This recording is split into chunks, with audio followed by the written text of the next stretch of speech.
Alvin, the problem of evil is probably the strongest argument against the existence of a God who is both omnipotent and all good. Let's talk about evil. First of all, there's an enormous amount in the world, but there are different kinds. Right, yeah. Well, first of all, it's true that this is a problem. It's been a problem. I mean, you put it as an argument against the existence of God, which is certainly how it's been put many times. It's also a problem for believers in God who don't think there's any particular argument here. Say, take Job, for example. Job was afflicted by God. He said he wanted to go to court with God. He said, but I know that you'd be the judge and jury and executioner and jailer and all that. So that's not going to work, you know. But he even adopts a kind of sarcastic tone towards God. He says, if I smile all the time, you'll still treat me this miserable way. Why are you doing this to me, God? So he doesn't ever think, well, maybe there isn't any such person as God. He just gets angry with God and can't imagine why God does all this stuff, permits all this stuff to happen to him. So it's a problem for believers, apart from any tendency it might have to show that there isn't any such person as God. But it also, as you say, has been used as an argument for a long time, going back to Hume, but actually going back much further, against the very existence of God. And your question was, what kinds of evil are there? Well, there are these two basically different kinds. There is what you might call moral evil, which would be suffering or bad things resulting from human beings freely doing something wrong. So, for example, many of the world's greatest ills are cases of moral evil, concentration camps, Hitler, all the sorts of things that happened in Stalin's Russia and so on. These would be examples of moral evil. But there are also cases of what people call natural evil, where the term evil doesn't really apply quite as well, because it's not that say, if there's an earthquake, this earthquake is being evil. I mean, it happened. Bad things happen there. People get killed, and there are diseases and the like, and it's not due to some human being doing something wrong or making a wrong choice. It's due to just these natural occurrences. So there's natural evil and moral evil. So we certainly agree there's a very large amount of both. You've defined difference between a so-called theodicy and a defense. How do you differentiate? Well, when we're thinking about an argument against God's existence from evil, the question might be, why does God permit evil? Why does he permit it? A theodicy would be an attempt to answer that question and say, well, here's why God permits it, for the following reasons. Whereas a defense could be offered by somebody who says, I don't know what God's reasons are. Maybe his reasons are totally beyond us. But at least I can show you that there isn't any contradiction between the existence of evil on the one hand and God's being wholly good and omniscient and omnipotent on the other hand. So the theodicy attempts to say what God's reason is. A defense is more modest. You might say, well, it says what God's reasons could be, what they might be. Right. So how do you approach it? I've always thought it was really hard for us to say what God's reasons would actually be. And if you look at lots of the things that happens, a lot of the things, the Holocaust, for example, what could his reason be? One just doesn't know what the reason is there. So I've instead offered a defense, the free will defense, with respect to the problem of evil. And the basic idea is to show, contrary to what some people say, that there's no contradiction in asserting both that God exists and is omnipotent, omniscient, and wholly good, and that there is such a thing as evil.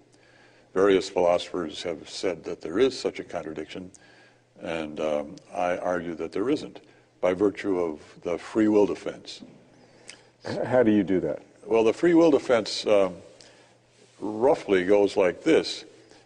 God is omnipotent, but that doesn't mean that he can bring about just every possible state of affairs. So, for example, he can't cause it to be the case that I freely do something or other, freely give, say, $100 to my church. He can't cause me to do that freely. If he causes me to do it, I don't do it freely. So there are some possible states of affairs he can't bring about. It all depends on what I would freely do in that circumstance. So it's not up to him by himself, it's up to me too, what I would freely do in that circumstance. So the free will defense says that, first of all, there are possible worlds in which there are free creatures who only do what is right. But maybe those worlds are ones that God can't create or can't. These are possible worlds that could conceivably exist. Right. Things could have been this way. It could have been that there were free creatures, human-like creatures or human beings who always freely do only what is right. But maybe those worlds are ones that it wasn't within God's power to make actual. So he couldn't choose to have those worlds be actual. And that would be, if that were the case, that would be because of what those free creatures would do if, in fact, God were to create them. So supposing he were to create Adam and Eve in the garden, let's say, well, it could be that if he creates them in the garden and leaves them free, they are going to do the wrong thing. And if that's so, then God can't make actual any of the possible worlds in which Adam and Eve are in the garden, but do the right thing. That's just not a possibility for him. Well, because if you have all these infinite number of different worlds, why wouldn't in some of them they do the right thing? Well, there are possible worlds in which they do the right thing, but it might be that if he were to, let's say, strongly actualize their environment, the world, the being in the garden and so on, then just as a matter of fact, they wouldn't do the right thing. As a matter of fact, they would do the wrong thing.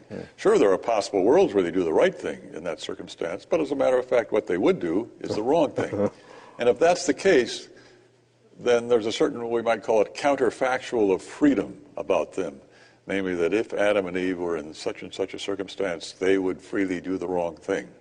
And God knows this counterfactual in advance, what would happen if he were to create them in that circumstance, that they would freely do the wrong thing. But it's not up to him to change that counterfactual. He can't. He's just stuck with that counterfactual. That's what's going to happen if he creates Adam and Eve.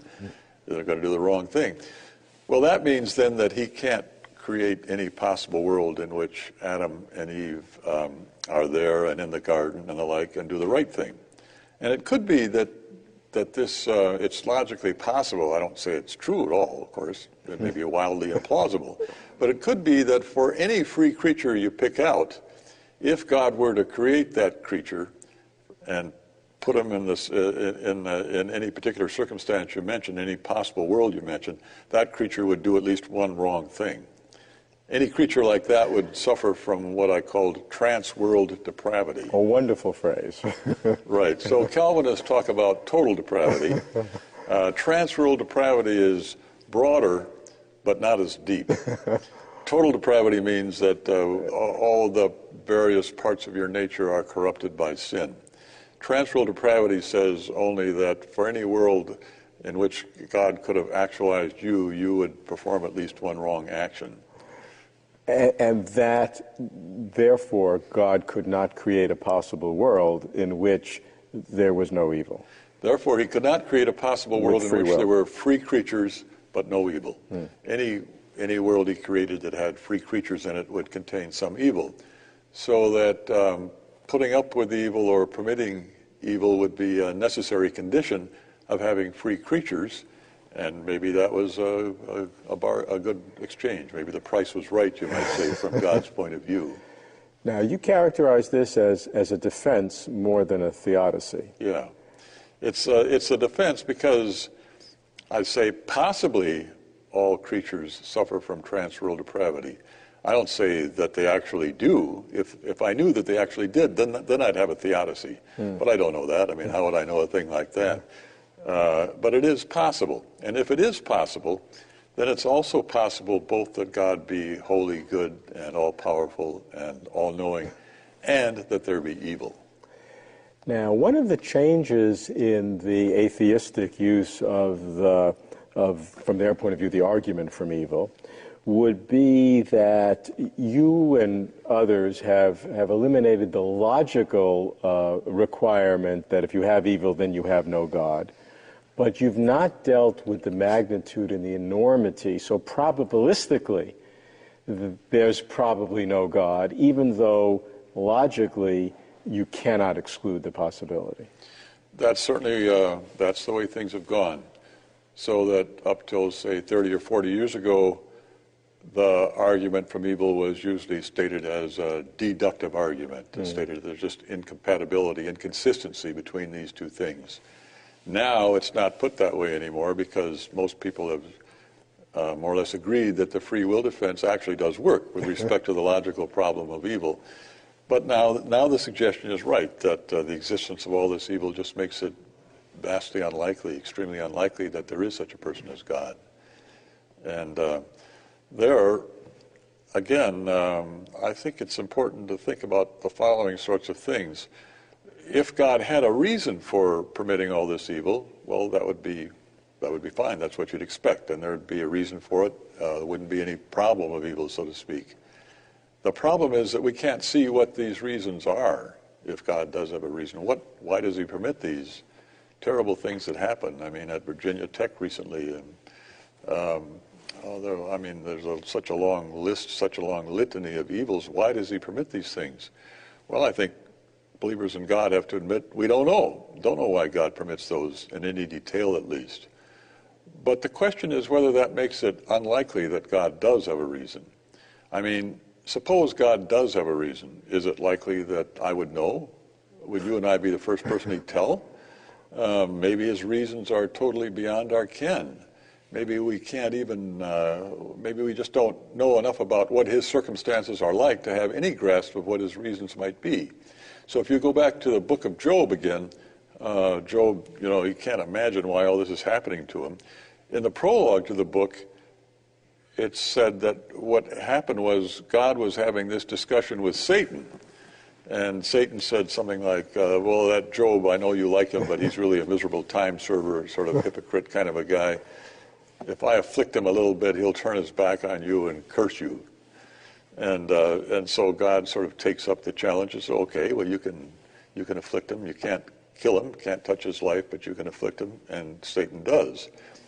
Well, I think the moral of that story is that what happens to Job happens to him because of transactions between beings he has no grasp of. He doesn't know why this is happening to him, and that's because what's going on is completely outside his purview, outside of his ken. It could be like that with respect to us too, so that from the fact that human beings can't see what God's reason is, nothing much follows. It doesn't follow that it's unlikely that He has a reason, for example. There are these little tiny midges called no-see-ums that have a bite out of all proportion to their size. Well, suppose I'm camping, and I look into my tent to see if there are any of these no-see-ums. From the fact that I don't see any, it doesn't follow that it's unlikely that there are some in there. Even if there were, I still wouldn't see them. And God's reasons for permitting evil might be like that. So I don't think the probabilistic argument from evil, I don't think it's at all compelling.